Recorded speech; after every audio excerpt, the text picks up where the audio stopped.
Restaurant ஸ்டைலில் சன்னா மசாலா கிரேவிங்க. இது சப்பாத்தி, பூரி, நான், ரொட்டி, ஃபுல்கான்னு எல்லாத்துக்கும் சூப்பரான டிஷ்ஷு. அதுவும் டேஸ்ட்டு கொஞ்சம் கூட மாறாது, அப்படியே இருக்கும். எப்படி செய்யலான்னு பார்க்கலாமா? சன்னாவை 5 மணி நேரம் ஊற வச்சு கொஞ்சம் உப்பு சேர்த்து 4 விசில் விட்டு வேக வச்சு எடுத்து வச்சுருக்கேன்.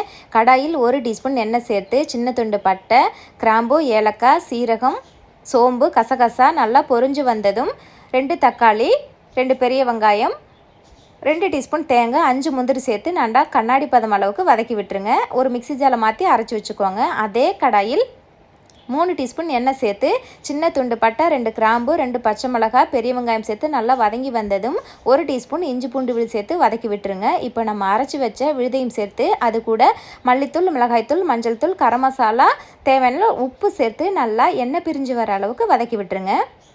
இப்போது வேக வச்ச சனாவையும் சேர்த்து நல்லா கலந்து விட்டு ஒரு 7 நிமிஷம் மூடி போட்டு கொதிக்க வைங்க. 1 நிமிஷம் மீடியம் ஃப்ளேம்லேயே விட்டுருங்க. மேலால் மல்லித்தழை தூவி இறக்கி விட்டுருங்க. கடைசியில் 2 ட்ராப் லெமன் சேர்த்துக்குவாங்க. இந்த மாதிரி செஞ்சு பாருங்கள், டேஸ்ட்டு சூப்பராக இருக்கும். தேங்க்ஸ் ஃபார் வாட்சிங்.